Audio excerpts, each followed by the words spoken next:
In 1965, a military coup threw out the democratically elected Indonesian government and unleashed massive waves of killing. Over 1 million supposed communists were murdered by the army and paramilitary. Now, some of the perpetrators of those killings are getting their day in the movies.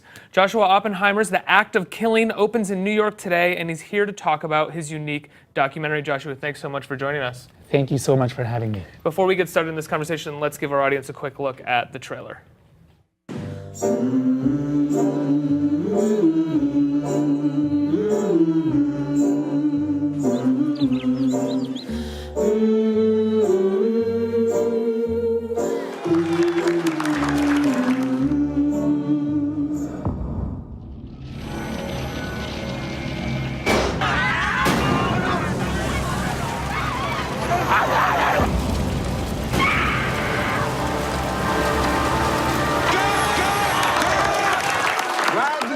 Udah bagus, cuman jangan lama kali He's very performative. He's very performative, and when the movie turns and he turns towards the end and becomes more emotional, I had moments where I was wondering, is this part of the performance? Maybe he doesn't know he's performing, but he's getting lost in something that you may be looking for without even, he knows that where you're from, he knows what you probably think of genocide, so at a certain point he subconsciously knows what you're looking for. Is he sort of performing for you? Well, I think there's two separate issues there.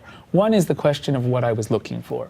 I felt as though I had been entrusted by a community of survivors in the human rights community to expose a regime. So I was not looking for the perpetrator to feel remorse.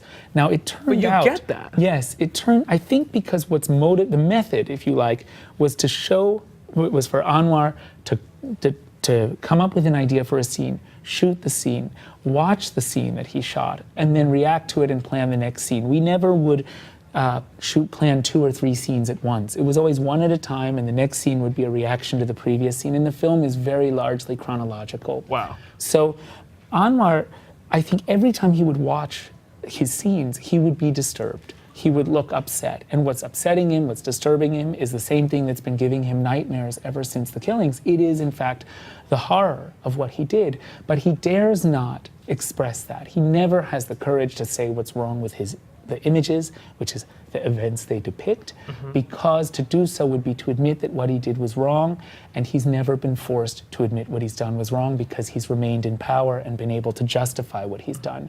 So instead, what he does is he says, he displaces that dissatisfaction with what he shot onto trivial things: clothes, acting, hair. He says we should change the genre, change the location. And in a sense, therefore, the motor, the engine, what's fueling the process of embellishment from the very beginning was Anwar's conscience. And in that sense, it's not surprising that with hindsight, that the reenactments become the prism through which Anwar finally sees the horror that he's perpetrated.